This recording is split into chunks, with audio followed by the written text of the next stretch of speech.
It's kind of like we hit an asymptote. People joining. It peaked, and now it slowed. Okay, and I'll share my screen. Oh, still coming in. Oh, one left. Do you see, what do you see? Do you see the presenter view or regular view? Right now, all I'm seeing is a regular view. I'm not seeing a shared screen. Okay.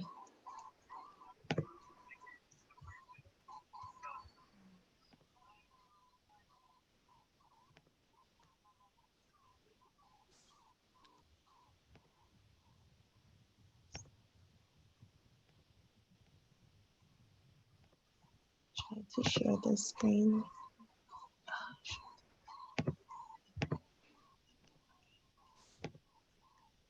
Oh, now it's coming. Okay, there's your screen. We're seeing, yeah, you want to go down to your presenter view or the, now we're seeing, there you go. Yep, we're all set. Okay. Hi, everyone. Welcome to our ChicagoCHEC seminar series today. Today we'll be talking about NIH proposal writing.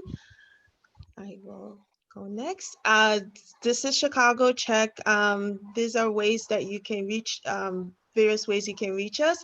And ChicagoCHEC once more is a collaborative effort to advance cancer health equity in Chicago, and it's a collaborative with the University of Illinois at Chicago.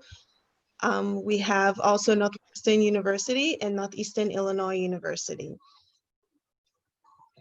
So today, my name is Ifeanyi Beverly Chukwudozie. I always sometimes forget to introduce myself. We have the pleasure of having Dr. Rick McGee, who is the Associate Dean for Faculty Recruitment and Professional Development and the Professor of Medical Education at Northwestern University Feinberg School of Medicine. Dr. McGee's primary research and academic interests are in the development of young scientists. His work in this arena spans the continuum, including basic science of how undergraduate and PhD students fine-tune career decisions with a longitudinal study of 500 students, application and study of new coaching-based models to support early PhD students.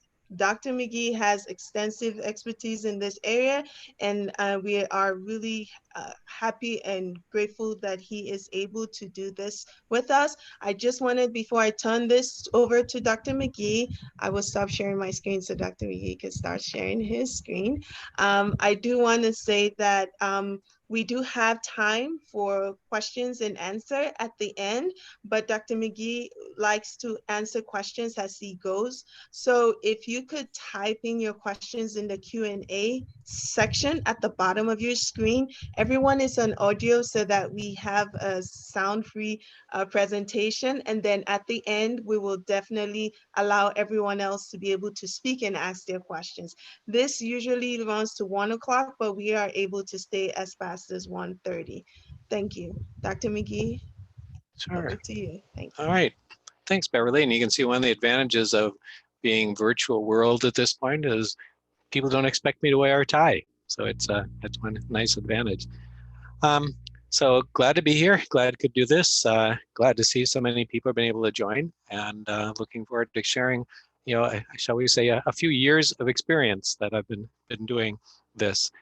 And let's see, I think to advance the slide, I have to go to here. Right, there we go. Did it advance okay, Beverly? I assume it did? Yes, okay, it did. Cool.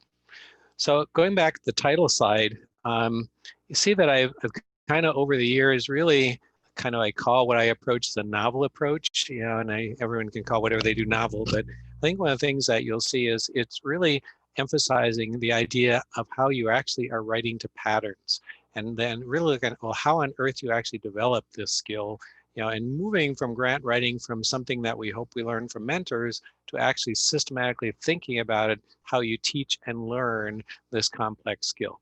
So that's kind of what we're hoping to get to today. The slides will be available, and because of that, see, there are going to be quite a few slides I actually show and then skip right over, just so you have them for future reference if you want to. Because otherwise, it's more slides. So just warn you that you'll be seeing some slides I will be purposely not talking to, but you'll have them later. So why is this so hard to learn? I'm sure a number of you who have actually, started writing grants or kind of thought about it, it can feel like an incredibly daunting experience. And as you're getting started, it is, and I've, all of us who've been in this business a long time, we all faced exactly the same daunting kind of experience that all of you are potentially looking at. But why is it so hard?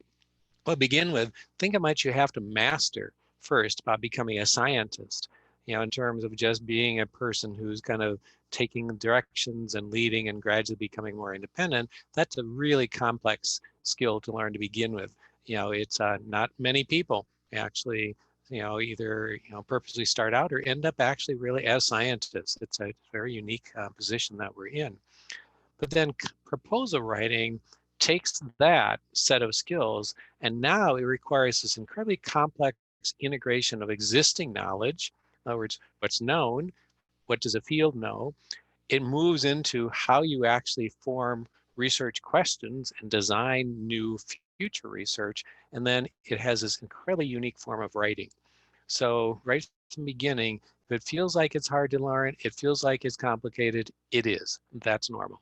That's not abnormal in any way, shape, or form.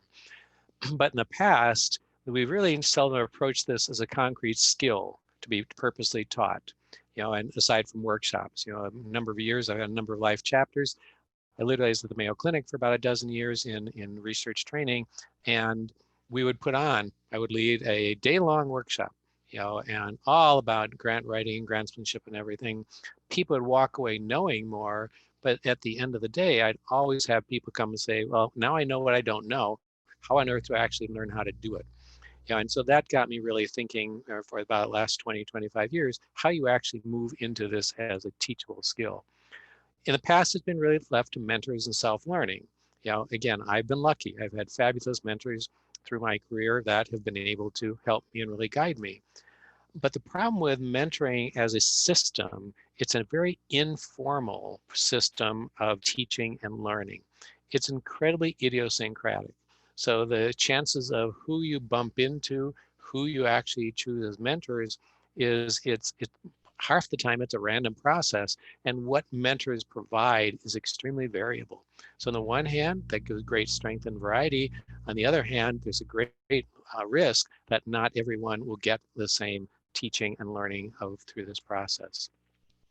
To make it worse, for some, there's almost the other scientists may believe that, well, I learned how to do it myself. You have to figure out how to do it yourself to be able to show that you belong.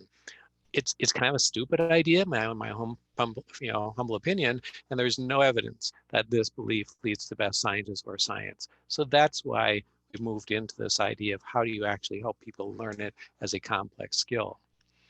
But one of the things that you really have to also understand as you're moving into this is that all of research, writing, review, it actually existing in a socially constructed space.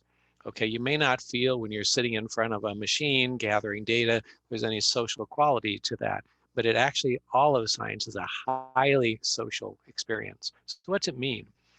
To become skilled in every facet, you really will help to understand the norms and expectations and ideally where they come from.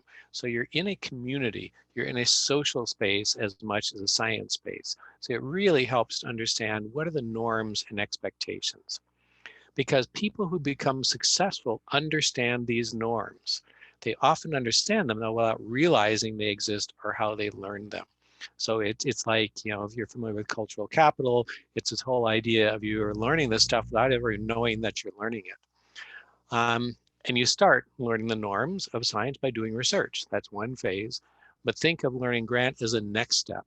There's no way you can inherently know how to do it, but you have to understand why it's important to think of it as truly a socially constructed space. And it's so, actually, virtually all groups of people working together, they have this social construction. And it actually leads to very interesting concepts that some of you social scientists may know about, or others who don't may want to look into, something called communities of practice. And the community of practice comes out of the work of Lave and Wenger, who really studied groups that work together, groups that have a shared identity. They have a shared interest. They have a domain. And because they're a community that's sharing these things, they have a shared sense of competence. So what is it that makes someone competent in our field? Techniques, beliefs, ways of talking, caring, what you dress, all these things, in our case, of being a scientist. And you learn these through interacting with others within these groups and shared practices. And they're very unique to each group. So the shared practices of a community of practice of scientists are very different from those of a clinician. Those within science may be very different between neuroscience and epidemiologists. So these things are really consistent in many fields. To be a member of this community, you ultimately have to become successful. You have to become a legitimate member. But newcomers coming into these groups, if they don't kind of understand and get these things, they can end up being marginalized. So you're kind of in the group, but at the same time, you're really not. And so those are the things that in all of what we'll be talking about, you're actually learning how to become a member of this community of practice of scientists. So as lots of examples, you can look at small groups, big groups, very different. Newcomers coming into it. For those of you who are just starting to write grants, or those who have a little bit of experience, you are a newcomer trying to move into this community of practice of NIH-funded scientists. It's a unique community of practice. Many times it's hard for a newcomer to understand this stuff and understand how to do these things because it's so informal.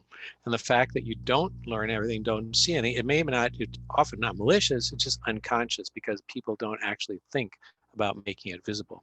And there are lots of strategies for lesson marginalization like this. This is a way of kind of me sharing with you all this accumulated knowledge that I have of this community of practice of funded scientists. So the reason I introduce this is because you're going to see as I walk forward, I'm going to be presenting a very structured view of how you write research proposals. It's structured because that's what the community reviewers are expecting to see, and that's why you learn this. So from the standpoint of writing proposal, there's a few starting tenets. One of which, it's not time away from science. Writing proposals is integral to doing good science. It's how you move from doing experiments to doing research. It's how you move from doing what someone tells you to and following a protocol to actually starting to engage in creating science. I already talked about it. Complex skill is grant writing, and it's really best learned through teaching and learning. However, with very few exceptions, high quality writing will not cover up for weak or inadequately developed science, because at the end of the day, the significance impact of the science trumps all. Must be seen as important science, or must be seen as important science. So even as we talk about the writing, all the writing can do is display the science. The writing also can be a vehicle for improving the science. So it's the science that matters, but the writing needs to follow a pattern, and done right, it actually helps to strengthen the science. So what are you trying to achieve in a proposal? You have to demonstrate that what you're proposing is important, feasible, logical next step, and hopefully innovative or novel. And I say hopefully because in many areas, like even early training proposals, you are not shooting for the most innovative project in the world, because innovation typically means high risk. If you're working on something as a junior scientist, you can't afford to take a lot of risk that what you're doing doesn't work, because you need to move forward. You have to show you understand the field. Okay, your writing displays that. Actually working in the field. Preliminary data shows that you're actually have the capacity to work in the field. Have to demonstrate that what you've done before is excellent and appropriate for your career stage. You're really demonstrating what you've accomplished, because the past predicts the future. And that a lot of it comes from publications. For a training proposal like a fellowship or a K award, you actually have to be showing a pathway to future success. So any kind of a training proposal is not in an end of itself, it's a means to an end, and it's a means to your next steps. So it's a totally different mindset when you're writing a training proposal than when you're writing a pure research proposal. And you literally have to step out and think of these as totally different goals. The science has some commonalities, the structure has some commonalities, but the actual goal can be quite different.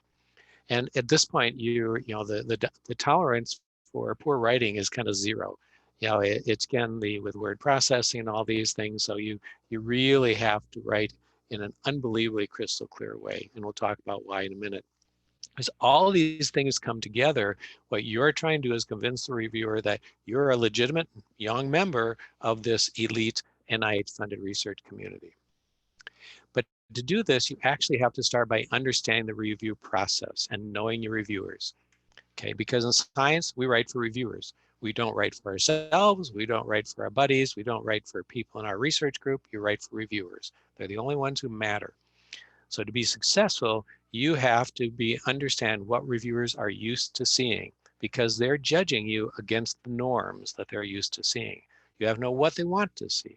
Have to use the criteria they're using to judge what you read and how they approach their task. And knowing and writing these shows you're legitimate.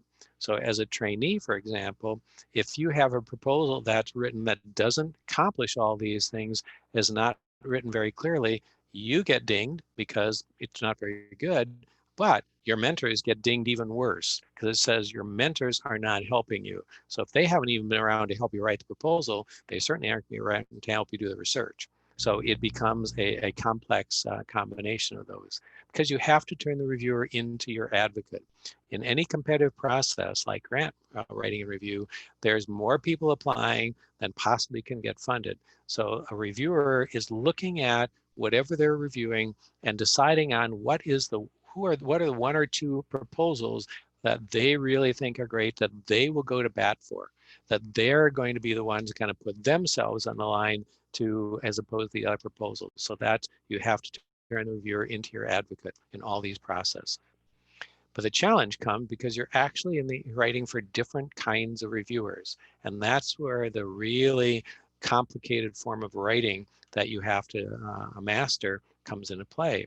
Because especially the junior person, you likely are writing for a reviewer who is an expert who knows as much or more about the topic than you do.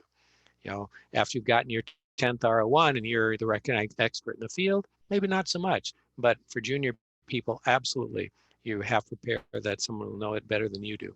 You have to be writing for someone who's kind of in the field, sophisticated, but they're not an expert in your niche. So you're going to have to write so they can understand and see the value of what you're proposing. Then you also have to be applying for someone who may be quite outside your field.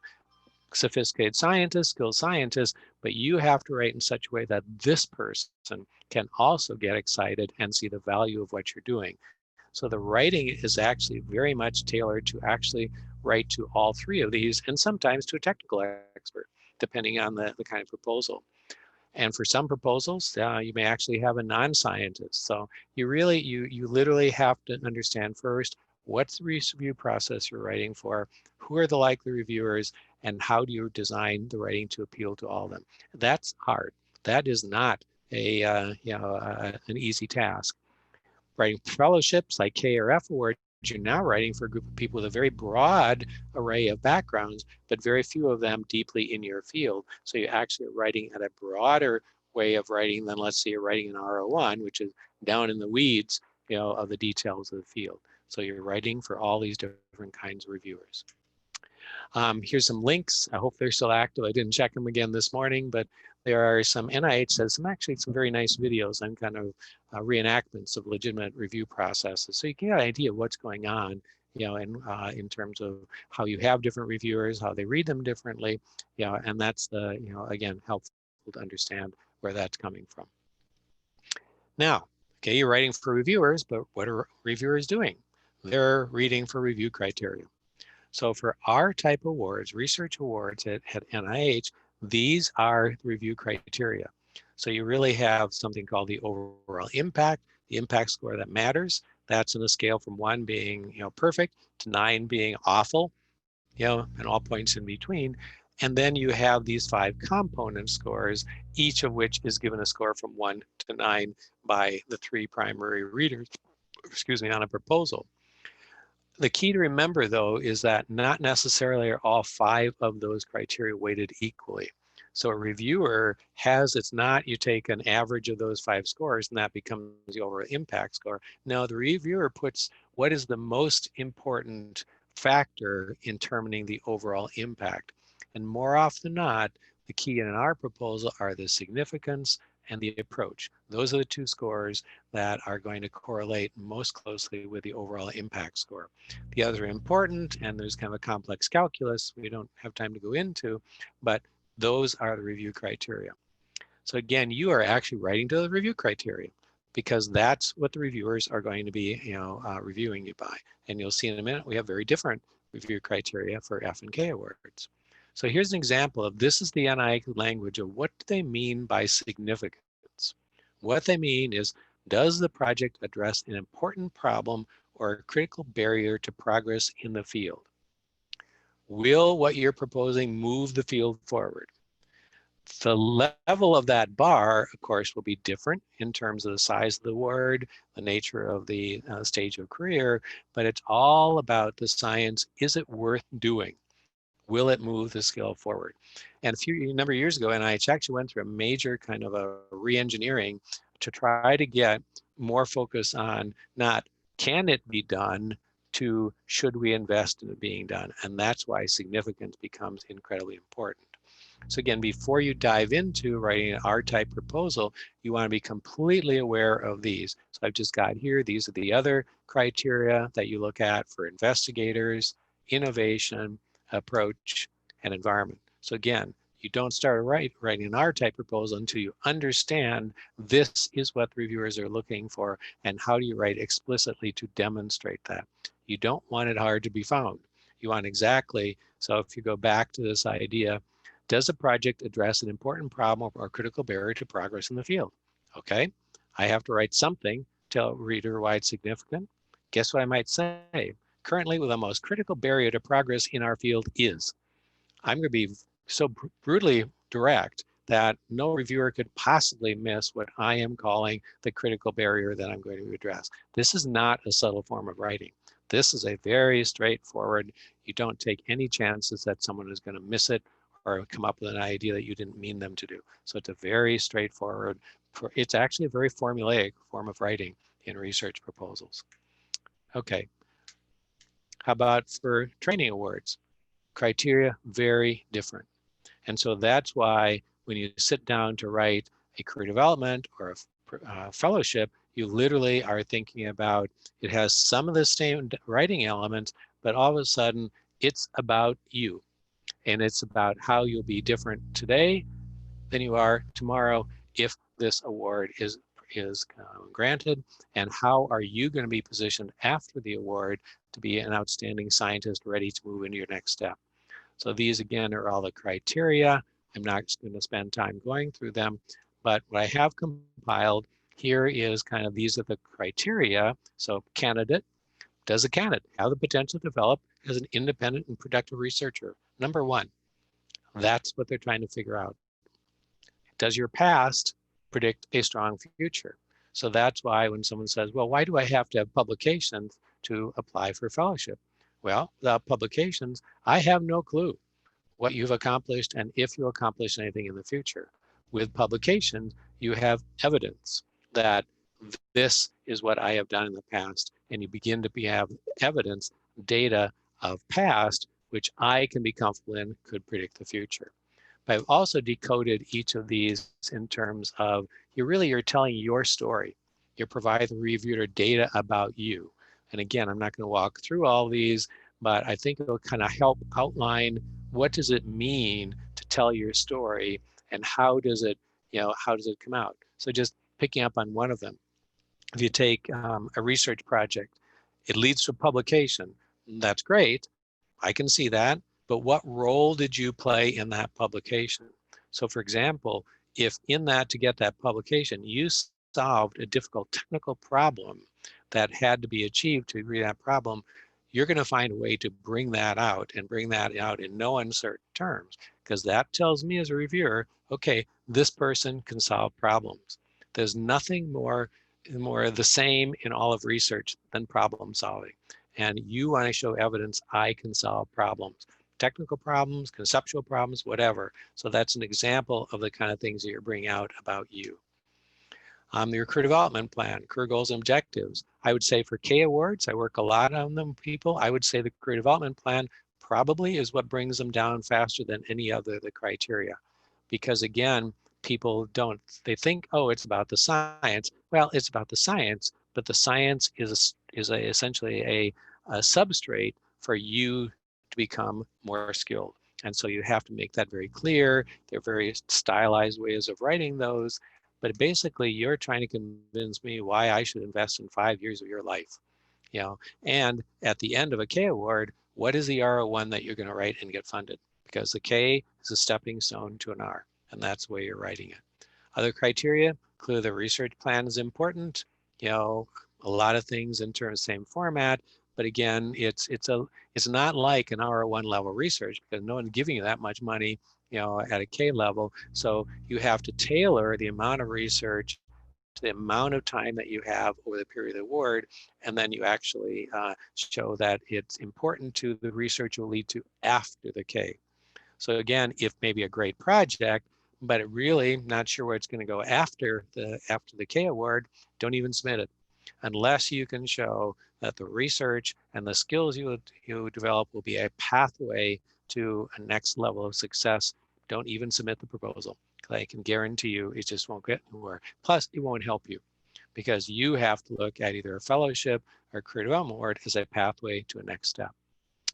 Mentors, you know, again, it's, I almost call it the mentoring cloud, you know, and at this point, you really are looking at, you know, again, back in the dark ages when I was going through this, I had a mentor. I had a K award. I had a mentor. Never in that point you'd ever think you'd have more than one.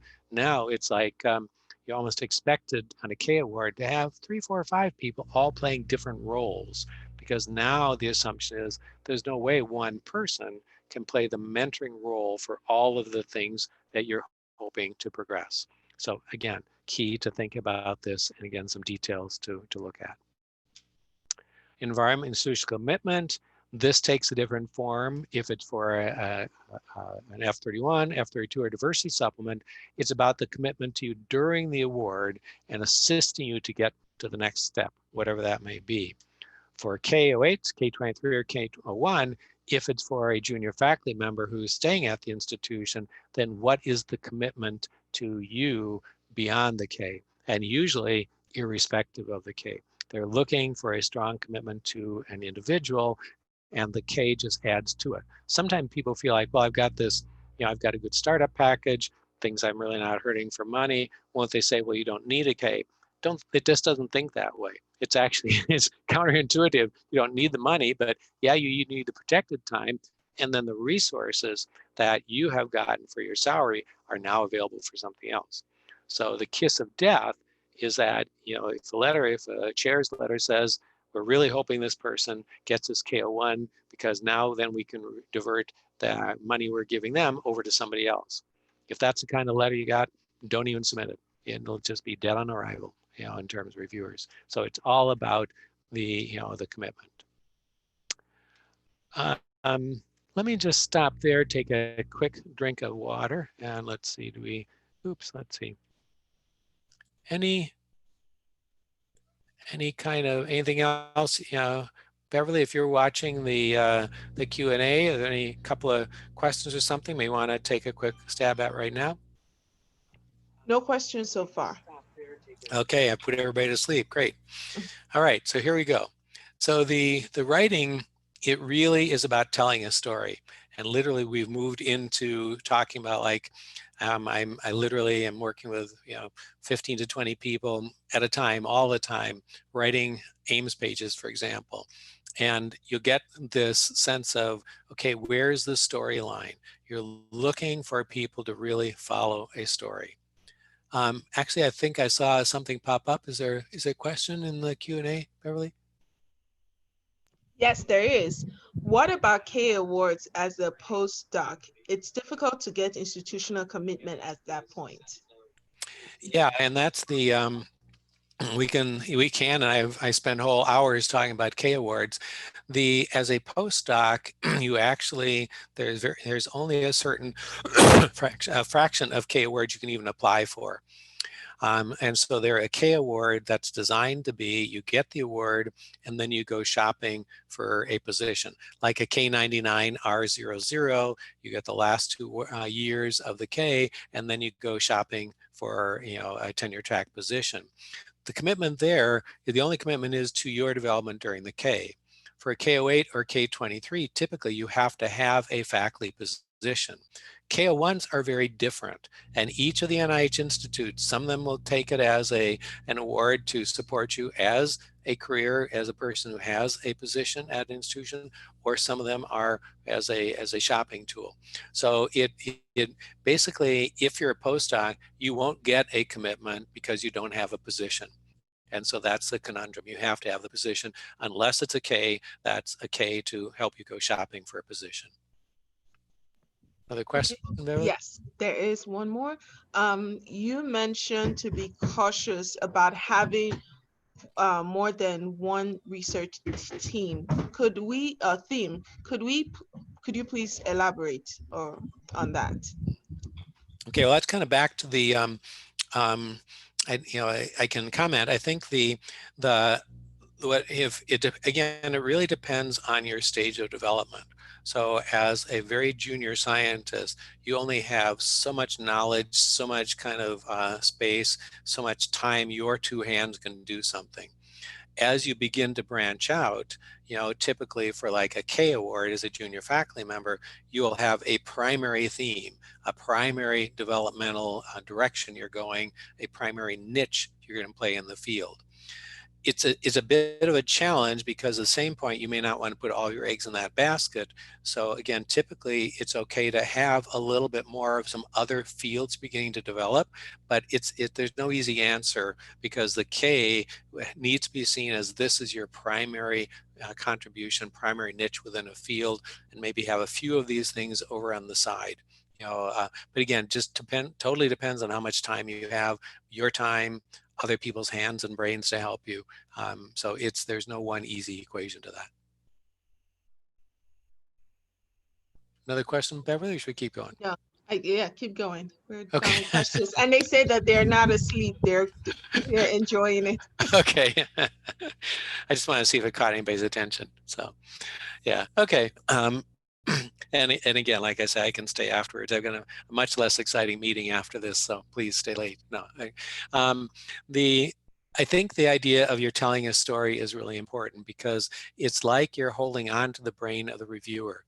And many times it's actually consciously thinking about a reviewer might be thinking. We literally get into this as a metacognitive activity from the standpoint, well, as a reviewer, this is what I'm thinking about when I'm reading your words.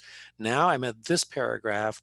Now my brain is thinking about this, and my brain is confused. My brain doesn't know what it's supposed to be thinking about. So literally, you'll be asking yourself, what is the reviewer's brain going to be thinking, and getting outside feedback on that. Particularly if there's a controversy. The last thing in the world is to hope that people don't know about the controversy because they will.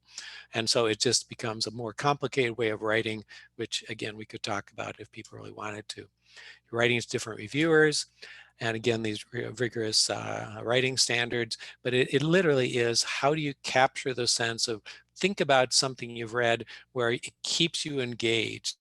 You always know where it's going. Your mind doesn't wander. It's interesting, and it's clearly the path you're going, and that's what you're really trying to, achieve. And I'll come back to this, our client website, a little bit later.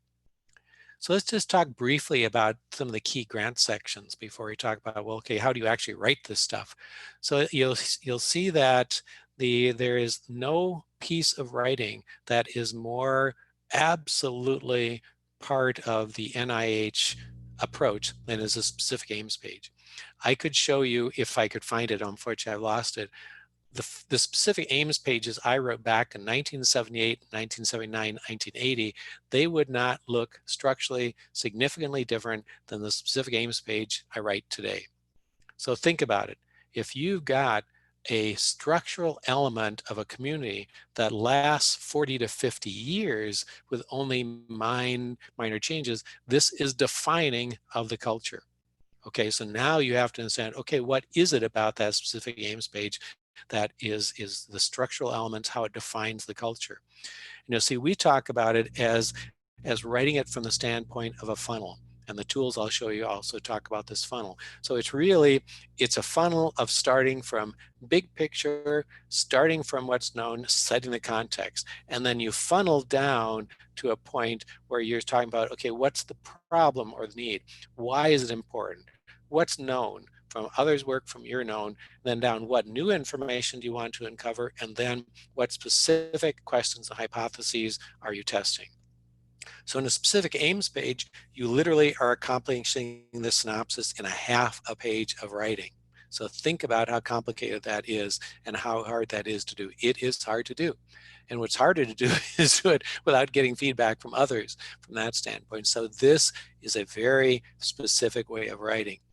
Then you have this bulleted list of specific aims. Those are not quite as culturally consistent. There are many different ways of doing them. You go from what I call a naked aim, where it's like, here's my aim number 1, here's my aim number 2, here's my aim number 3. Well, if I've set them up so that they are able to stand alone, that can work. But more typically, you've set up kind of the concept. Now here's aim number 1, then you have a little language on it says, here's why this is important, here's how I achieve it, and then sometimes this is what I expect to find. Aim 1, aim 2, repeat. Aim 3, repeat. The number of aims are totally dependent on how big a project and how they fit together. And now in the current model, you have an impact statement, particularly at the end of our grants, that says the so what. What will the impact of this work be so that the reader doesn't have to try to guess and figure it out? So again, that's the newest, was added about 8 years ago to the style. Again, this Ames page is literally a miniature proposal. And so a reader, the reason why this is important, and someone who's worked with me on grant writing, we may spend a month, we may spend 2 months on the specific Ames page to get it downright perfect, because what happens is the reviewer, they pretty much are making up their mind how they feel about the proposal after reading this one page. At a minimum, they have grouped this into 1 or 2 categories. The good category, this is interesting, I'm going to look forward to writing it. This category, this is not going anywhere. I guess I have to keep reading it so I can say enough about why I don't like it. Literally, that's how fast the impression is being made, 5 to 10 minutes at max. And so that's why it's so important. Research strategy, then it goes into something called the significance, which is, I think, sometimes even better to think of as in the importance. And just to understand where it came from, it's a miniaturized version of what we used to call background and significance. So back when NIH proposal in R1 was 25 pages, we had a background and a significance, which would be a 3, 4, 5 page literature review. Well, NIH looked at it and they said, no one reads these things. No one wants to write them. So why on earth do we require everybody to put a literature review of the last 20 years of the field? So they got rid of it. They just say, we're getting rid of the background. But yet significance is still a miniaturized version of the background because it sets up the context of why the question you're asking is important, why it's the logic path that you create in this significance. Yeah, and this is where you really help convince the reader it's important to improve this. So basically, you have this miniaturized version in the top half of the Ames page, and you simply expand it out. And so you give a little snapshot, and now you go deeper into it. There's some cool ways of writing that can actually help it go much faster for a reviewer. Sometimes people put preliminary data here, or they may not to them, because that is what sets up the rationale for what you want to do next. It's maybe for a K award, it's a page and a half is not an atypical. For a R01, it may be 2 to 3 pages of the 12 pages. It just depends on how much is needed to set it up. Research has to be significant, even if it's not highly innovative. The innovation section is novelty. Again, it's a much more complicated section, so I'm not going to spend a lot of time with it, but it's really how you point out that something is novel and new. Now, that doesn't mean it has to be a new method. It doesn't have to be, earth-shattering, but it has to be something other than, well, somebody's done this on 10 different mouse strains. I'm going to do it on 11 and 12. That's not innovative. It can be innovation in thinking. It can be innovation methods. It can be applying a method that's being done here over here. So there's all kinds of forms of innovation, but this is actually one of the tougher sections to write, and you need good feedback on that. And then the approach is basically how you're going to do it. Approach is you copy and paste aim 1. Okay, here's how I'm going to achieve it. Many times, if you have preliminary data for each of your aims, you have here's aim 1, here's my preliminary data for aim 1. Now here's how I'm going to achieve it. Or sometimes you'll have a preliminary data section just before the aims that is the global preliminary data. So again, different structures can work. So when do you start writing? Well, you start to write when you know you're going to write about. Sounds silly, but actually it's not. You have to have a good starting point. So I would argue, don't start writing until you write down your research questions. You write them down. What are your hypotheses? Write them down. Most important, what new information you will obtain and what impact will answer your questions have on the field. Literally write it down. You write those things down, and you now go to mentor, you go to me, you go to somebody and say, here is where I'm starting from. What do you think? Because if you can't, in even a synopsis view, kind of convey that, it creates a dialogue, you're really not ready to write a lot of details.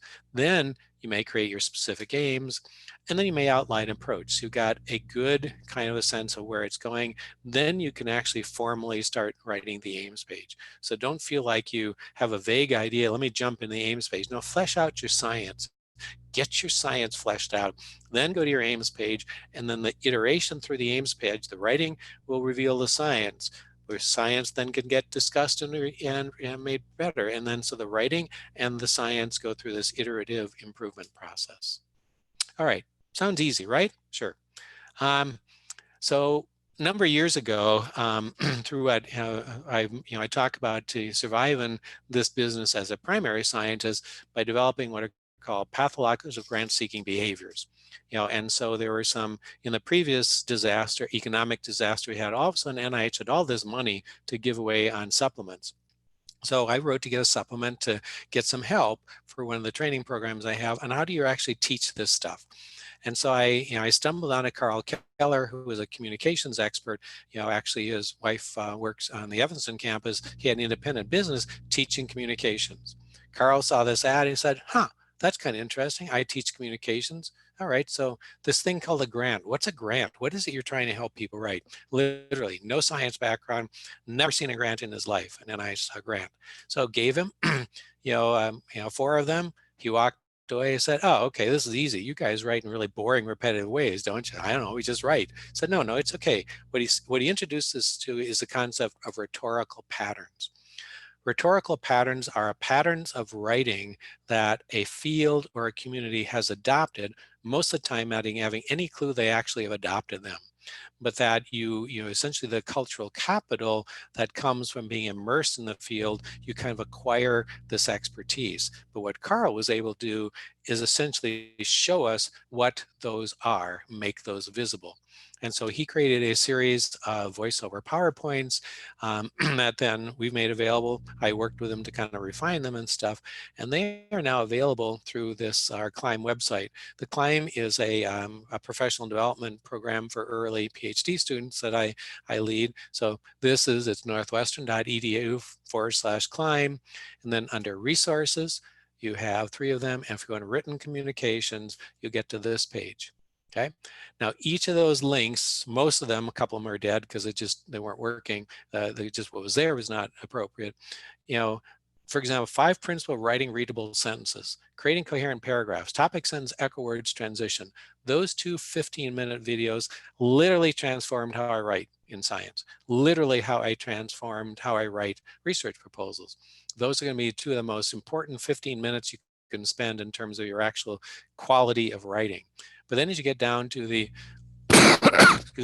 aims pages, part 1, rhetorical patterns, part 2, understanding specific aims. These other 2 are useful, but not quite as useful. We used to have something on the approach, but they weren't working because the approach is too varied. So if you go to rhetorical patterns, part 1, you will see, a video that walks through creation of this. So what Carl did is essentially deconstruct the role that every sentence on these aims pages is playing in creating the proposal and creating the thinking about the proposal. And so you'll begin to see here, you'll see that funnel that we talk about, and you'll talk about the long-term goal, general context, significant. So you walk through this aims page. And I might just mention while you're looking at this, the qualifications stressed on the bottom of the page, that's much more than you'll usually see. So don't take that as a good model unless you're writing from a position where the reviewer might be skeptical. So for example, if what you need to do really requires bringing all kinds of people together and the reviewer thinks, this ain't going to happen. You're not get all these people together. You're thinking about what they're thinking and say, oh, by the way, I know you're thinking this, but we can do this. If you're writing from a less resourced institution, you at that point, you write right up front, you want to make it clear that, okay, I know you're thinking that we're not a tier 1 research university, but let me tell you why this will be possible. So you don't leave anything to chance, you're addressing it. But this, in the amount that's there, generally is more than you'll typically see. So when Carl did this with a couple of proposals, it basically was able to point out that the pieces were basically all there, but in different order, sometimes not as strong, but that leads to essentially an architectural design of the elements that typically are produced and typically create this storyline that a reader can read this page and very quickly see what's going on. So if you just look at those and think, okay, if I was reading a page of a proposal, if all of those things were there, I would have a pretty good idea of the most important synopsis of this proposal. So that's why we teach to writing this style. Again, after you've gotten your 20th R01, you could probably write any way you want, and it's not going to matter, but most of us never get there. So this is just a starting point. So you're writing to a pattern. You're not writing to some random, what do I write? Because again, all this is about you're really making a bid for recognition as a legitimate member of, I write like you, I know how you write, I've had mentors who've guided me, so here it is. Now you can read this quickly. I know you only have 10 minutes to read this Amos page. I understand that. Here it is, and here's my storyline. And so you're writing to these patterns. Okay, take another probably about 5 minutes, then we'll definitely have some time for questions in terms of, okay, now, again, sounds great. You begin to understand, but how on earth do you actually master this? And that's where I would say, think of it as like any other skill that you need to master. All learning starts with teaching. I'm giving you this little snapshot of things. Other people, you taught this new innovation, patterns, what have you, that you couldn't be expected to know. But telling you this, me telling you this, does very little for you to actually have expertise at doing it. What happens to acquire skill? You practice. There isn't any other way to do it. I can give you workshop like this until you do fall asleep and you'll never get any better. The only way you can do is practice and get feedback, just like learning a sport. You don't learn a sport by looking at videos. You learn a sport by getting out there, trying it, getting feedback either internally to yourself or getting feedback for others. Repeat, repeat, repeat, repeat. And so the whole idea is, how do you do that most efficiently? And that's why you want to do it in small bits of learning to avoid wasted time or sometimes inaccurate learning. So in other words, if you spend an entire, the next 3 months writing a pre-doctoral, postdoctoral fellowship, and then come to me and then come to a mentor and say, here, I've got this great proposal. Can you take time to read it and give me feedback? Well, at that point, it's actually too late, because it's like, what do I do? Do I completely, say this is awful, go start over? And it may be, it may not be. You may be lucky, you may be really good. But what you really want is, okay, here I've got my basic ideas. Let me talk with you about these ideas. How do you think this might work? Or here's my Amos page. 1 page is all I want you to read, and I want feedback on that. And so if I'm going down the wrong path, you can bring me back, and improve it. So again, these, we do this in lab training is, I used to have a lab and say, okay, here's how you pipette, go try it. Try not to make too many mistakes, try not to make them too often, but you'll learn from them. You can't afford the time of submitting a bad proposal and waiting 6 months to find out that it was a bad proposal. You can't avoid that. And again, you get this expert feedback. So how do we typically do that? And I'm going to suggest begin thinking about oral feedback as much as written feedback.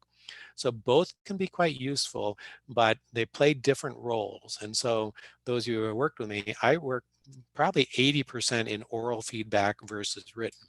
So written feedback is what we usually have gotten. So you send a proposal to someone, what I used to do, things come back completely like, did I even write anything that's worthwhile? And so you can, a person who's giving you feedback can give you written alternative explanations. They can actually play with words. They can be thoughtful about it. They can take a lot of time with it and maybe include some, edits and explanations. But that's the ideal world. Many times, though, it's hard to get detail. And in typing is extraordinarily slow process compared to typing. Think if I were to try to type up what I'm telling you today, I spend days getting it all typed up, and I'd be screwing around just trying to refine it as I go. Sometimes you'll get feedback. Some of you might have said you send something off and get this back, says, looks fine to me. In other words, it basically says I didn't have the time to look at it, so it does you no good whatsoever. And sometimes it's really hard to get people focused on a large piece of writing. So we've shifted a lot to oral feedback. And it can take different forms. I do it one-on-one, I do a lot in small groups, but it has some dialogue, has strengths, very rapid. In other words, I can spend a half an hour working with someone on an Amos page going back and forth, and we may completely reshape that Amos page or really identify a problem that now you know what the problem is. If you send that to me, even though I have time to do this, I may take a day. A typical faculty member may take you 2 or 3 days. They send you something, you can kind of understand, you get the sentence that says this paragraph is awkward. Okay, all right, I can try again, but in terms of, so the oral is extremely rapid from that perspective.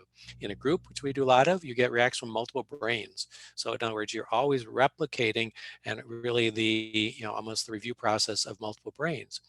You can think out loud and consider multiple options. So I might say, well, what if we wrote it this way? And someone else say, well, what if you wrote it this way? Ah, that's much better. And so you can play with and just rapid iterations that can take days to achieve otherwise. It does have some limitation. Thinking out loud, you have to realize it's fluid. It's not final. If you're thinking out loud, not everyone's comfortable with that. I've kind of taught this process to a lot of faculty. Some love it and some say, no, I need to have the quiet of my office to kind of think this through. And you have to have a way of capturing conversation. So typically whenever I'm doing it, like with this, I just have a little audio recorder running, and I'm literally have a file, and at the end of the day, I send it off to somebody and they've captured the entire conversation as well. Group feedback also, we do a lot of this because, if done right, it's incredibly, again, efficient. And from a teaching and learning, as a small group of 4 people engaging, you're vicariously learning from all the conversations with everybody else. My time is expanded in terms of its impact in many different ways. But you have to have kind of the right setup to do a group kind of approach. But the key is the way I approach it. It's not about critique. It's not this is lousy. I am just sharing what my brain is doing. Literally, I'm doing these groups. Okay, let's everyone read the first paragraph.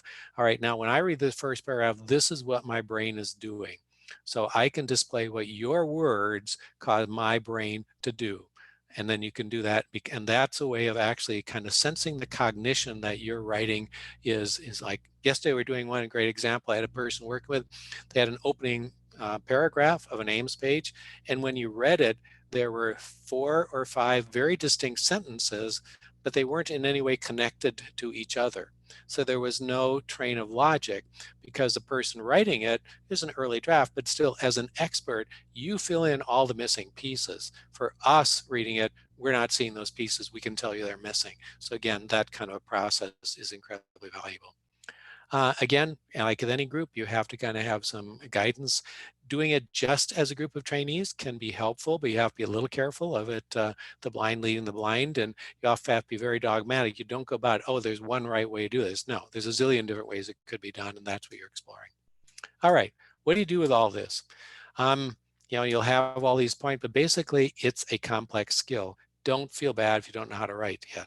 Yeah, again, it's a skill you develop like anything else. These are just kind of bullets that kind of summarize. You can have them, to look back at. Take-home messages. It actually, writing is an incredibly invaluable element of high-quality research. It's a skill. You learn it. You go about it in different ways. extremely difficult to become a skilled writer by yourself. You're blind. Especially I'm saying this all the time in the groups. Okay, someone who's been working on, maybe it's a third time they're putting the proposal together, they've been working with it for 2 years or something. At that point in time, their brain is actually useless for identifying problems not writing, because they've done so many different iterations. They're so immersed in it, they couldn't see the forest for the trees if they wanted to at that point. So at that point, you have to have fresh eyes and fresh brains. Okay. Then these just reiterate points I've said. Now these, for those, particularly those of you at Northwestern, but some of these are resources, again, that are open to the public. The Navigating the Research Enterprise, I can give a talk like this. We actually record the audio and all of the slides and just refresh them every year. This link will get you to see the previous ones. We're going to be doing it again this fall, but it's going to be virtual, online. So again, you can sign up to participate. You may want to skip this one. Won't be much new, or unless you want to see it again. NewCats has some grant resource preparation resources.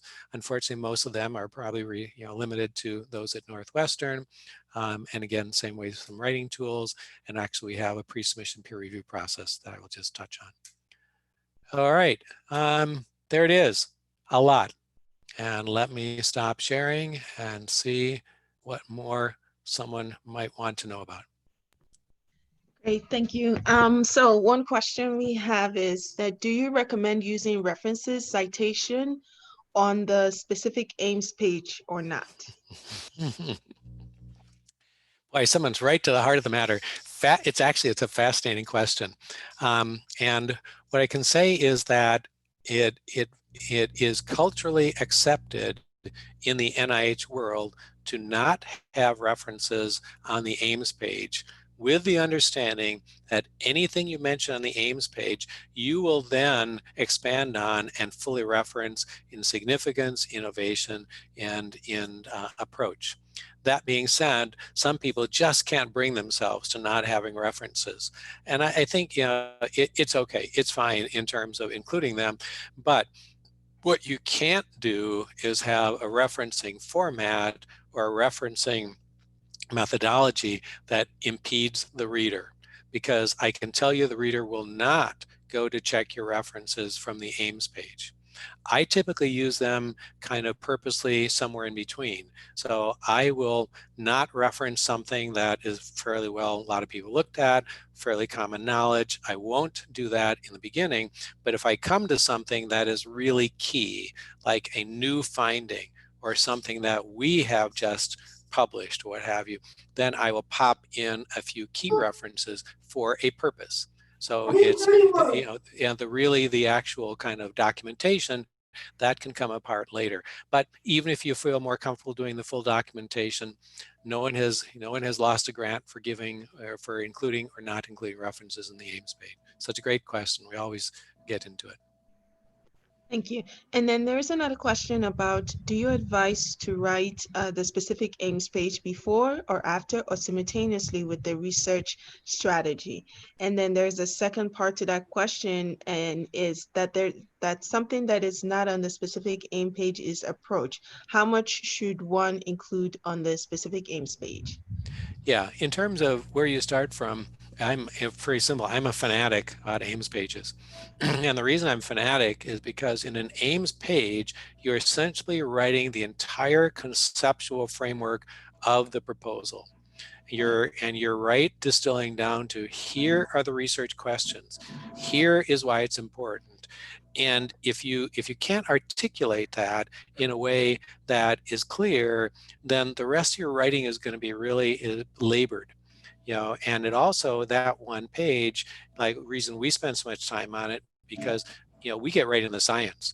We get beyond the writing very quickly. Say, okay, well, for AIM 2, it says you're going to be doing this. I think you're going to have a whole lot of patience to achieve that. I don't think that's achievable. What do you think? Said, yeah, I've been kind of worrying about that myself. Okay, got to figure that out. There's no point in going any further.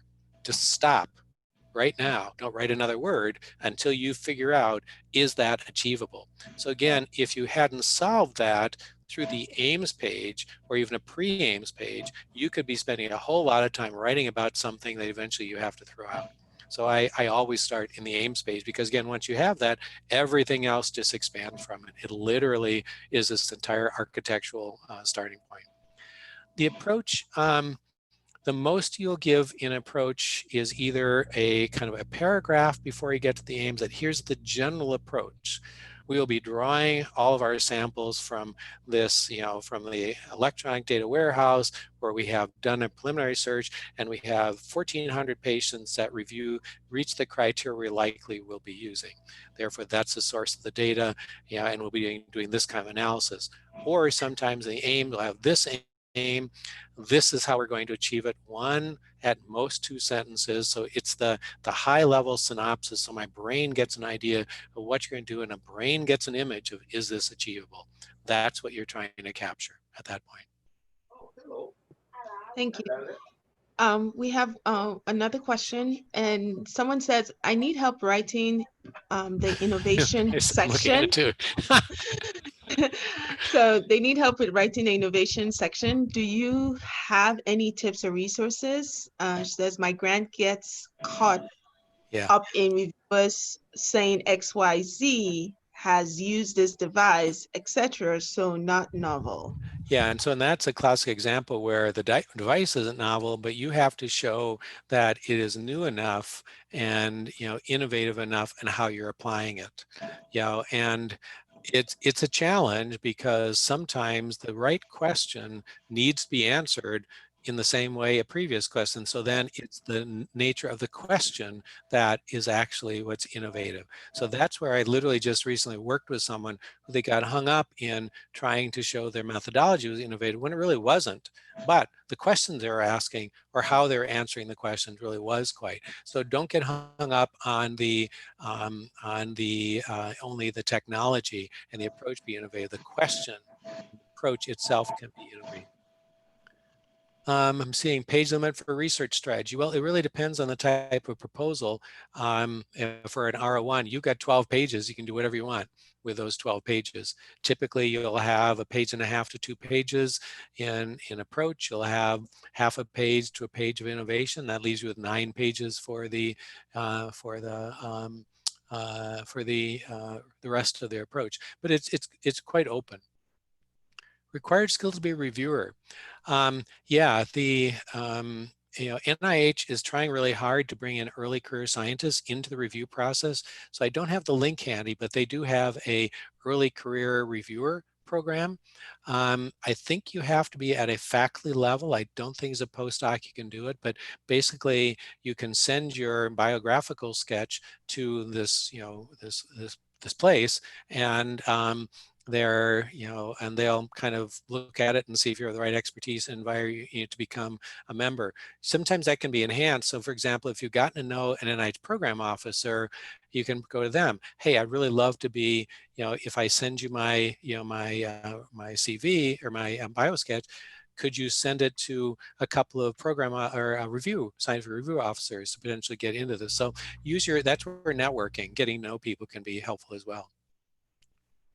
How do reviewers feel about a new research method? It really depends on if it's something that is accepted or something that is, people are wondering about. So it really depends on, and it can go both ways. It can really help you, but it can also, at a certain point, the bloom goes off the rose or whatever it is, in that everyone's doing it. So example, when I was just getting started, in a new research field, just a time when something called patch clamping was being developed as a new way of looking at single ion channel properties. And it was fascinating. Questions opened up that never conceived that someone could have answered before. So the field became really enamored with this. So being in that method was great. And so reviewers could see that I'm up to date, I'm doing things, I did a sabbatical to learn how to do it. So that was a great advantage. So again, I think reviewers generally feel good about a new research method if it's appropriate. Sometimes people are in a trap that, okay, I'm going to do back when GWAS was all of a sudden the rage. All of a sudden, well, I'm doing GWAS, and it's, well, why are you doing GWAS? It doesn't fit with your question. So just be a little careful that the method really fits it. Comfortable with the method. I think the way you make people comfortable with the method is show preliminary data you can do it. Yeah, or you reference, that's where bringing in references where people have used it and spending a little bit more time on the method in terms of, making it clear that you understand it, etc. That, and, you kind of make a little bit more time if it's really new, almost teaching the reviewer. So at that point, you assume that reviewers are going to have a different level of knowledge and comfort with new methodologies. Oh, DoD writing grants. Oh, someone had to ask that. How different is it from NIH grant in your experience? Night and day, I guess, is the way I might describe it. And I don't have a lot of experience with DoD, but I know that from what I have done, they are very precise with what they're looking for. And if you don't fit what they're looking for, don't waste your time. You are not going to shift them for what they're doing. Would be my. But I'd be lovely anyone else who has more experience writing DoD grants if anyone else wants to chime in, because I don't have a lot of experience, other than, seeing their really prescribed kind of, what they're looking for. Okay, so everyone else online can speak and can unmute themselves and ask a question. Sure.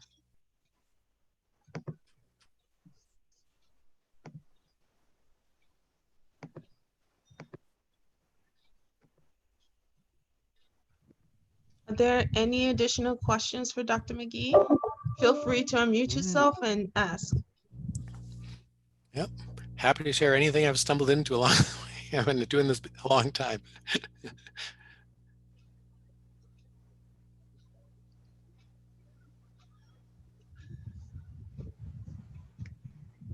All right. Well, I'd say too, if don't hesitate to get in touch with the individual.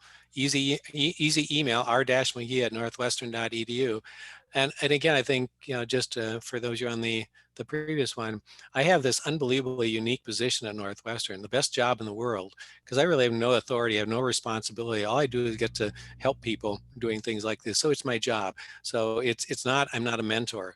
Mentors do this kind of work, guiding people in addition to their day job. This is my day job, and it's been fascinating to be able to get to that. Hey, Susan, nice to hear from you. Thank you. I think we have one more. Oh, she said, this is excellent. Sure. I'm excited to go into a new grant. Okay. And it sounds corny, but actually I encourage people to think about it that way. I love writing grants. To me, it's one of the most fascinating experiences. You get to kind of come up with ideas, but I think the key is, as scientists, bounce those ideas back and forth. That's the only way they get stronger and better, from that standpoint. And that's why I didn't used to talk about when you start writing, really thinking about the science and the direction carefully and writing it down before you jump too much into the writing.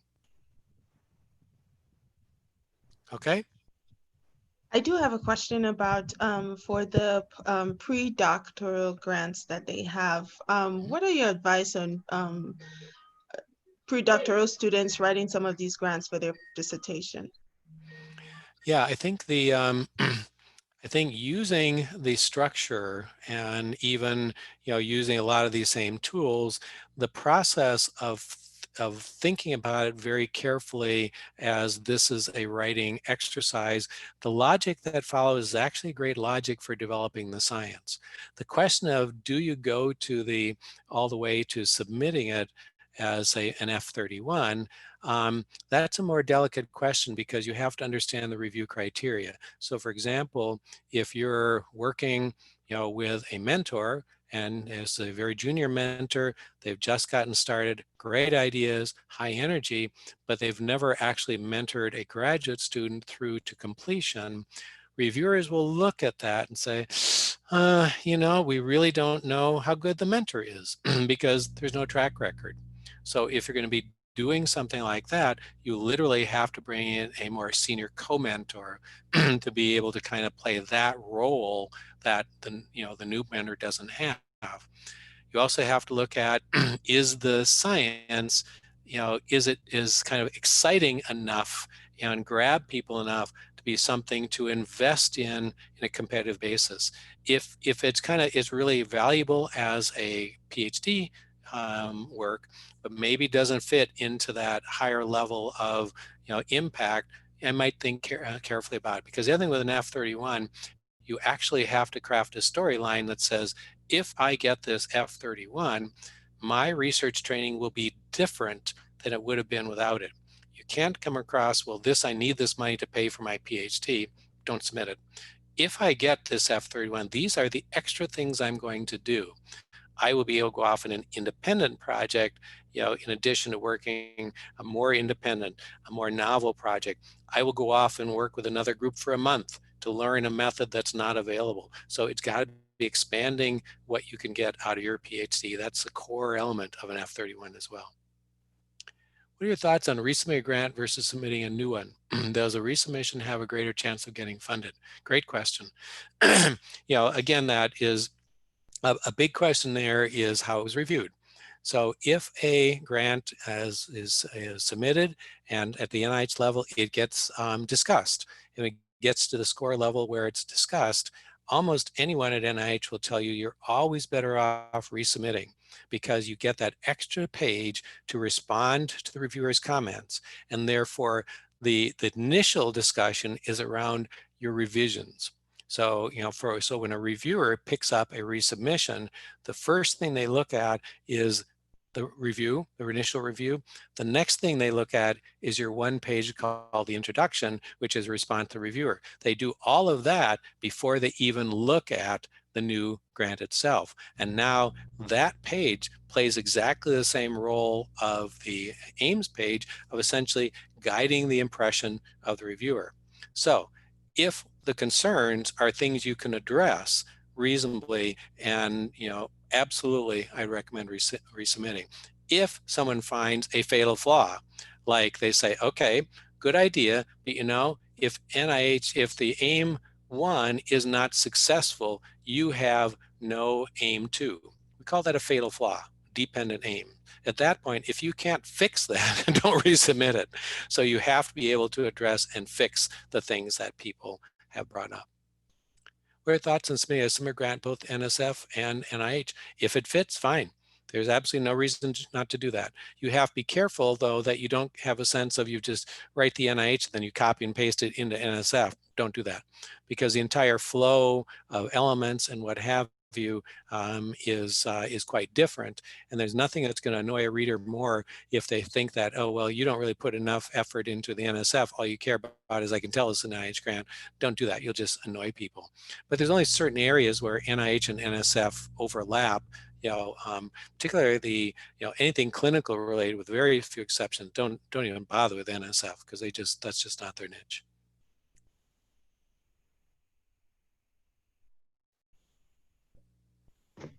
Yes, if there's no other questions, we will end this webinar here. This was recorded, and I will be sharing the link to everyone that registered.